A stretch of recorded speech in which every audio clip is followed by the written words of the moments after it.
D.A. Davidson raising Airbnb to a buy from neutral on its durable growth trends. Joining us to discuss, the analyst behind the call, Tom White, Senior Research Analyst at D.A. Davidson. Tom, it's great to speak with you. I was live anchoring when your note dropped yesterday, and I was at the same time covering some of the negative earnings prints that we were getting in from some names in the travel sector, the likes of Norwegian, for example. Talk to me about why Airbnb, in your view, bucks this trend that we're starting to suss out this earnings cycle of a little bit of macro weakness weighing on some travel and leisure names. Yeah, thanks. Look, I think that was the main question we got from investors when we upgraded the stock, was just kind of around timing. And, given a lot of the uncertainty around the impacts of tariffs. Look, I'd say what we like about Airbnb, a few things. One, we're not claiming that leisure travel is going to be immune to a pullback should we have kind of a protracted recession or kind of a downturn.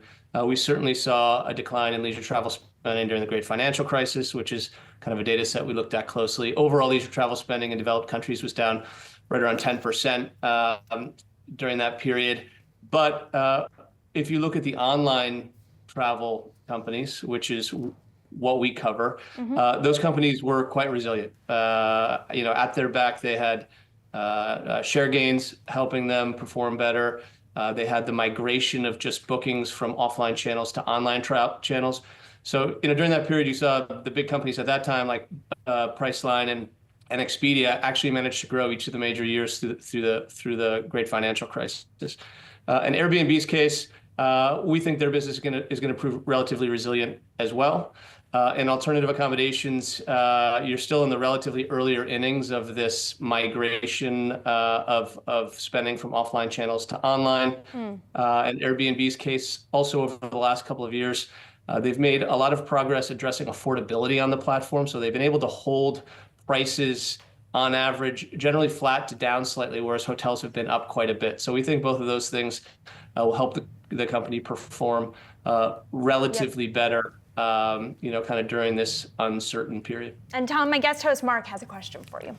Yeah, we like to watch carefully how sensitive consumers are to costs of travel and things like that. And I think we've learned a couple of things that we didn't expect in the past couple of years, which showed that consumers were sort of a little bit more resilient to increases in prices. But that looks like it's starting to change a little bit. You're starting to hear it from the airlines. You see the bookings are down and things like that.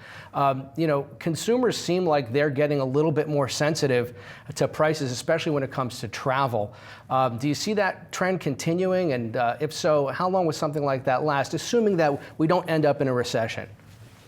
Yeah, it's an interesting question. Look, I think, coming out of the pandemic, it was amazing to see how when people prioritized experiences and discretionary spending on experiences over goods, how that really translated into very strong demand for travel. Obviously, that can't last forever if prices go up.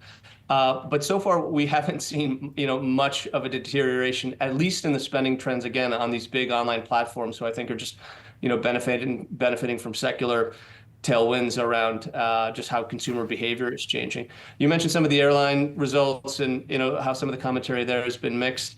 With these online travel sites that we cover, we've heard from two so far this week: Booking Holdings a couple of nights ago, and then Trivago last night. Both had very strong quarters, a bit of upside, and talked about April trends being stable versus the first quarter. In Trivago's case, they even raised their full year outlook, which we're not banking on seeing a lot of beat and raise type quarters out of our travel-based companies, but so far, we're not seeing much alarm. That said, we and a lot of other analysts on the street covering the space are sort of proactively cutting estimates for the back half of this year and next year, just to be cautious. All right, Tom, got to leave it there. Great to get your thoughts on the call. Thank you so much.